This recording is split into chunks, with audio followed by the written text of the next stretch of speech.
Welcome back to HopefulHomemaker.com. I'm Jennifer, and it's great to have you here. We are at week 5. It's our final week of the Lone Star Tree Skirt Sew Along. Today is the day that we take our beautiful finished quilt tops and turn them into tree skirts and make a continuous binding so that we can finish them. It's going to be a lot of fun. Let's get started. If you haven't already done it, the first step is to trim your quilt so that we have got our edges all taken care of. So you may remember that I left a selvage edge on mine for my edges when I cut my triangles. And so I'm going to be cutting it off, and we need to go around and do that 8 times. The trick here is to measure from both of your points. Don't worry so much about how straight this is. Make sure that you're not cutting off any points. Now, that said, you may find that something got a little crooked or wonky with your points, and you do want it to be straight across. So don't go cutting any crazy angles, but you want to make sure that you never cut closer than will leave you with at least a 1/4 inch at the end of your points. If you're nervous that you might cover up your edge with your binding by doing more, only a 1/4 inch, then do a tiny bit more than that. You're going to line it up, cut across. So now I've got a finished edge here, and then I'm going to just rotate the quilt. Carefully check my edges once again with my ruler here. And then I'm going to cut one more time. And I've already cut my other edges. So you can see now that I have my octagon all ready to go. The next step is to decide which part is going to be your back. Perhaps you have a section that in your quilting you didn't like it, or in your piecing maybe some of your points were off. So if you have a spot on your quilt that you like less than others, or if there's a spot you just love the way the quilting or the piecing turned out, pay attention to where you want that to be. If there's a spot you want to showcase, you're probably going to want to put that on the side opposite from where we're going to cut in to make room for the ties. And if there's a part you're not in love with, then that is going to be a good part for you to use to cut into the fabric. I decided that I'm not totally sure how I feel about this, so I'm going to be cutting into this side. And it also just so happens that on the other end of mine, I cut, you may remember my ruler slipped, I cut my triangle a little bit weird. So I have a bit of my selvage coming in here. It's going to be fine as long as I'm careful piecing this, because the point, I'll still be able to see the point, and this will be covered by the binding.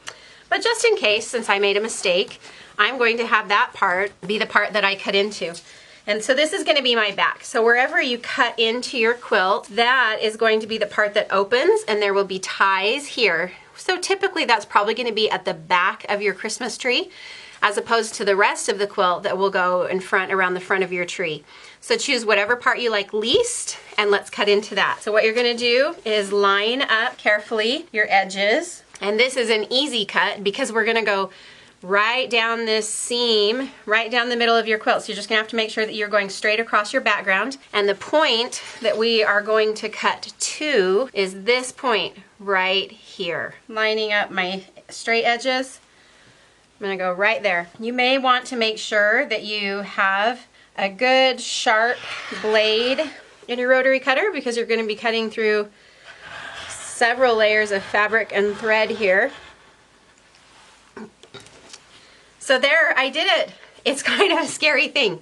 But look, I just cut into a finished quilt. It's kind of crazy, but it's really cool. So after you've cut to this point on your star, rather than make you fuss with printing and worrying about a circular template, we decided that the easiest way to do this is, and again, I apologize for being left-handed, but the easiest way to do is to just carefully cut now across each star.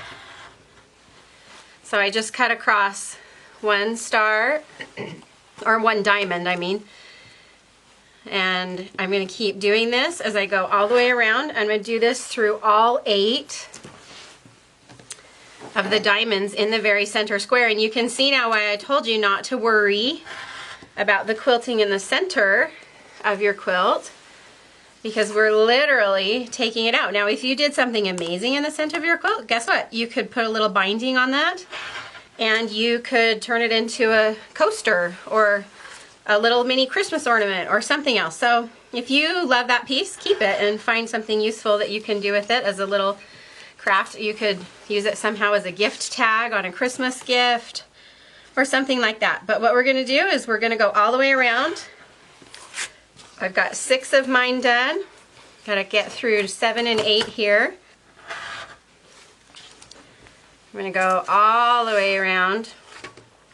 Oops, looks like maybe I didn't cut through my last layer on that. There we go. It's slipping a little bit. All the way around until we've gone through all 8 of our pieces, and I've got a little stubborn thread right there on mine. There we go. Okay, so I just took this out. This is the center of my Lone Star, and what I have now is I have a quilt with a hole in the middle. It's so awesome. This is really fun. I love it.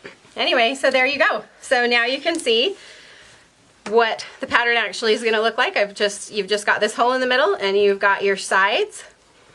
When we sew this together, we will put our ties, we'll sew them into the binding here and here, so you'll have a set of ties right here.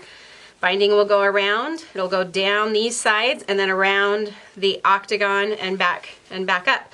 So the binding's not going to be hard, there's just a little more to it than usual, but that is how you turn your quilt into a tree skirt.